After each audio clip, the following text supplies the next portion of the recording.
اوس دا موبایل راواړی او په دې کې شپه ورځ دغه فیسبوک ته او یوټیوب ته دې ته نشي او سندري او ټنګ ټکور بګم او ظاهره کې بزان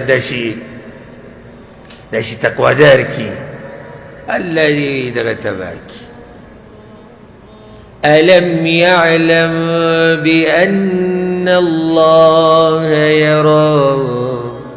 سيد ما خو نه لیدلی ځکه ته ما ته ځان دي چې کولی الله ته نه لیدلی ته خو ما ترې ځان صفا را صفا کو چې وایي ته دا پته نه شي چې الله لیدلی الله خو لیدلی که نه نو په یو بټن باندې چې یوټیوب کې ووایي ټول خباثت پکې راوځي او بیا دا انګریزان داسې زموږ خیرخوا خو نه دي ته چې یو بیان اوري که یو دینی مسله ګوري نو هم به ته پکې چې اعلانات د دې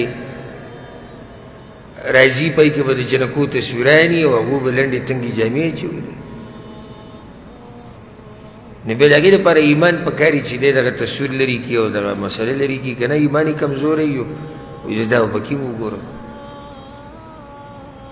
دا خبرې د سوچ خبرې ده د خندا خبرې نه دي دا طبعي خبرې دي ایمان د دې سره طبعي کېږي داسې وړې خبرې خو نه دي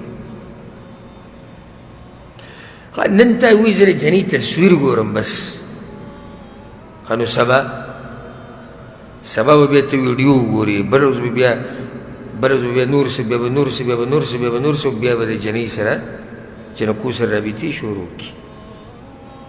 ښه باقاعده په دې انټرنیټ کې اعلانات ورکوي اعلانات وایي که ته یو جنۍ سره رابطه کول غواړي او رابطه نه کېږي نو داسې پروګرامونه شتي دا طریقې شتي پخوا خو به وي تعویض به دله ولیکو څه به وکړو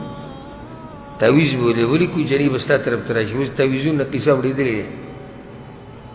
اوس پروګرام انسټال کړه ځکه په کور کې د زنانو سره دا موبایل بې ضرورت دا مه پرېږدئ دا ته زه نصیحت وکړم د زړه نه او مه بچو ته څه ضرورت دی موبایل څه ضرورت دی غټ موبایل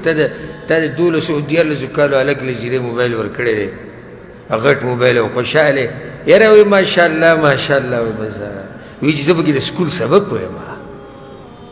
بس غریبانان دي سادهګان د ځان نه ساده مه جوړوه د نن سبا په حالاتو ځان پوه وکړه ته به یې چې ته داسې په 1850 کال کې دغه کې روانې میلادي کې چې په څه نه پوهېږي دنیا کم ځای ته رسېدلې دوی به وایي چې د سکول سبق ګوري لور سره د موبایل دی دا غټ موبایل په دې باندې څه کې وایي دا چې د یونیورسټۍ هغه سبقونه به ته په دې راځي سبق ته ضرورت وي ته خپل موبایل کې دغه پروګرام واچو که نه ښایه ورته که څه پروګرام یې ویې ګورې دا سبق دی وی نه خو هر چې تا موبایل اخیستی دی او بېرته دا هم خبره وکړم چې کله دې مو ولیدو او داسې د بدګماني خبره نه کوي زړه یاره دی راولګېدو په موږ به بچو بدګمانه کوي دا تربیت به نه کوو د بچو که نه بس دغه به وایي چې موږ بدګماني نه کوو پیغمبر صلی الله علیه وسلم چې حدیثونو کې ویلي چې د بچو تربیتو کې خیال یې وساتئ نو ته به څه وایي دا بدګماني ده دا درته ووایم چې کله هم په کور کې یو هلک او جنۍ بند کمره کې یوازې ځان له خوشحالۍ او موبایل ورسره وي نو لږې تپوس دې وکړه چې دی څه کوي بس وایي دا غریب ځان له کمره کې ناستي وي